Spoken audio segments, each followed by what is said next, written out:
Hi everyone and welcome back to the Upside Dan. Finally, here is my second first time watching video. Yeah, second first time watching video for the Lord of the Rings series.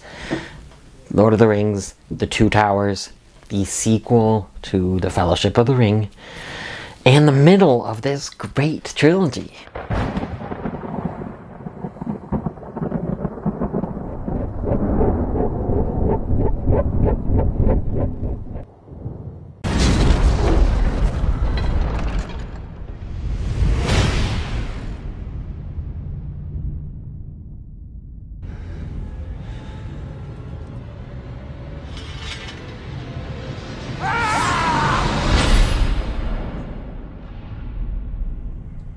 Come back to you now, at the turn of the tide.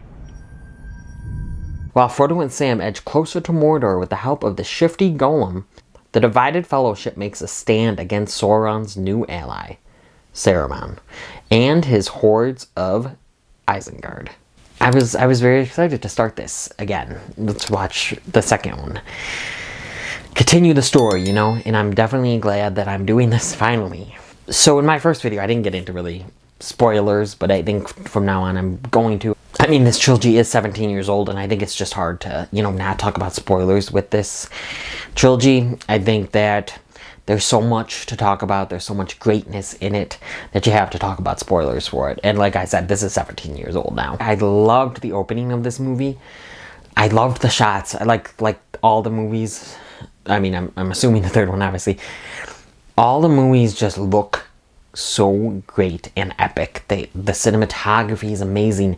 The settings, the landscapes, the real landscapes they went to in New Zealand. It's just amazing that these kind of places exist. This is beautiful. The nature is beautiful, and they captured it on film spectacularly. It starts off with Gandalf, battling the Balrog. We see, in the last movie, he falls on the cliff. He's like, "Run, you fools," or "Fly, you fools," and he gets pulled down by the Balrog, and I thought he died. So in the movie, I was like, "Oh, he would have died," but I know better. I've seen the posters. I know some things about this series, so I know he's still in there, and I know he's such an iconic character.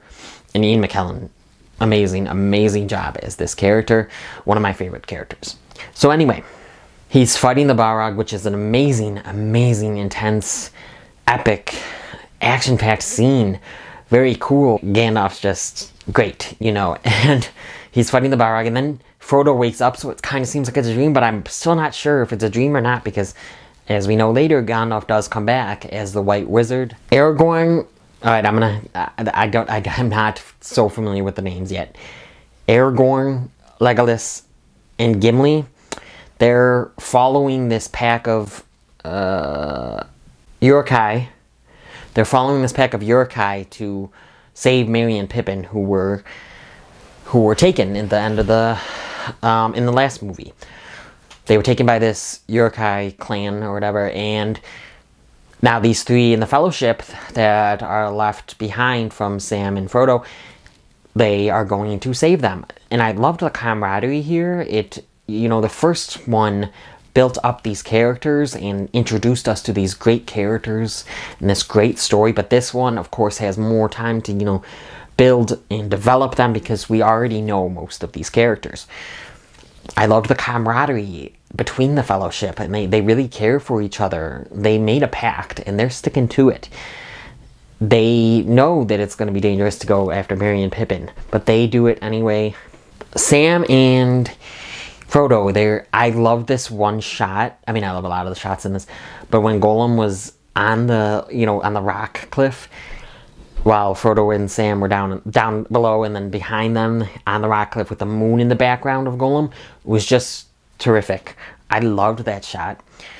And let me get to Gollum.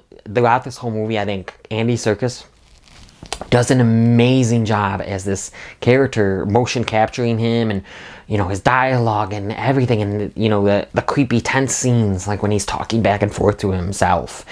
And Gollum's a very great character, a very flawed character, and a character that's struggling and arguing with himself literally and, wants to do right, it seems at times. He wants to please his master and help his master, save his master, who is Frodo now. But he wants his precious back. The ring. He wants that ring back. He's arguing with himself.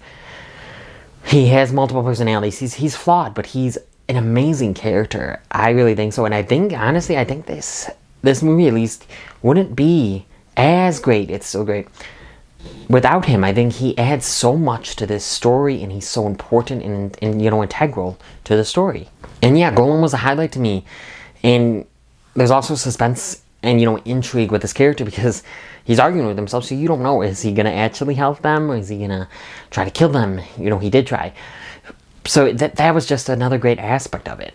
And you not only get Gollum's conflict with himself, but you get Frodo's conflict with his character, because Frodo is starting to be more, lured in by this ring, and there's a time he almost gives it up to the bad guy. Now, luckily, in that scene, Sam is there and he pushes him away, and this is the end basically. But Sam gives a breathtaking and amazing speech, a great monologue here.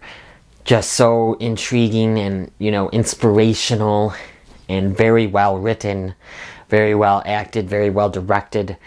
It's cutting back shots from the war, and the Battle of Helm's Deep, and Gollum and Frodo, and then just Sam looking out into the distance and, talking about being heroes and the good in the world, and that we need to do this to be, the good in the world.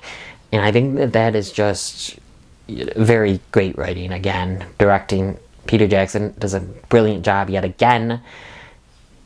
And, I just love it. And the epic score that goes with, all these scenes. The score is just phenomenal again. It adds to this epicness. So Sean Astin, a great job there. Great job with this role. Everyone, just a fantastic cast.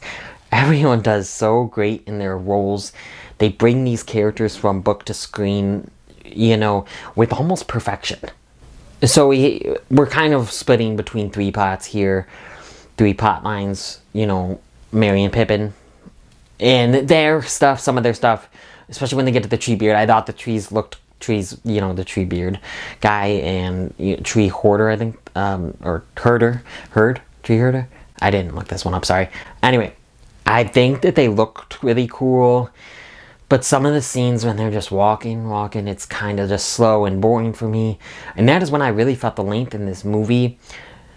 I didn't feel the length as much, though, overall, that I did for the first movie. But funny enough, still, I think that I, like and appreciate the first movie even more now. I think I liked the first movie just a tad bit more than this one.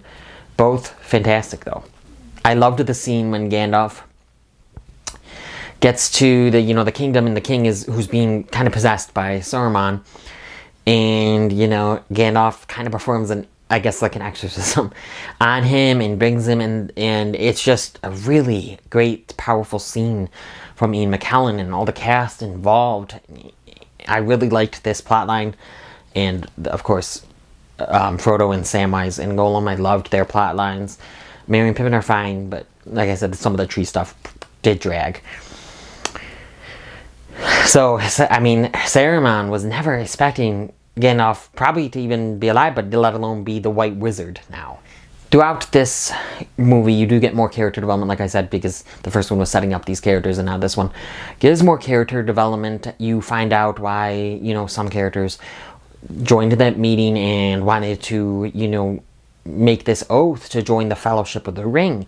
You find out more about that. It's pretty interesting stuff. Just, like I said, this is definitely a well-adapted, movie, a series from the book. I think that this is just fantastic. So all of these plot lines lead up, except for Frodo and Sam. Sam has his amazing speech. Sam has his amazing speech while the battle is going on elsewhere. But anyway, the Battle of Helm's Deep is such a phenomenal scene. Very epic, very well directed. The action was great. It looked great. These characters, just all came together, fought this war that we've been leading up to for this whole movie, because I will say the movie doesn't have as much action like sprinkled throughout it like the first one did. Now that I'm just thinking about it after all these weeks, I just think about it, and even this one I've liked more. It's been a few days now. I like it more, and I know that when I watch Return of the King, I'm just going to love this trilogy, because I'm already on my way there, and I'm going to rewatch it soon after. I'm so excited for that. But this final, battle at Helm's Deep, just so epically great. All the characters' plotline culminates into this one place. I loved how this story continued, and I'm definitely looking forward to watching the final one of this trilogy. I was not disappointed in the least at all, at all. I definitely enjoyed myself watching it. Like I said, I'm excited to watch The Return of the King. So far, I'm getting that this season, like I said, it's like building. I'm getting that this series is definitely more appreciated when you watch all three than just one. I think it's like all three is almost like really one really, really long movie. And I think that is just, brilliant directing and writing on Peter Jackson's part, and all these actors' parts. They adapted this so well. So those are my thoughts on The Two Towers. Again, I'm not fully, versed in this lore, and even some of the plot lines, even that I've already seen, and even the characters' names, I'm not that versed with yet. But like I said, I'm going to watch Return of the King, of course, and then not far after that, I'm going to watch all three of these again, and I know on rewatch I'm probably just going to enjoy this even more, love these characters and this plotline even more. So I'm definitely excited for that. I'm excited to watch more. Please keep your eye out for that one. If you liked what you've seen here and you want to see more, there's something for you all over here. And my subscribe button somewhere in my Lord of the Rings, the first time watching for the first one, is up here somewhere. So please like my videos, share my videos, comment on them, hit the notification bell, and subscribe, and come to the Upside Dan.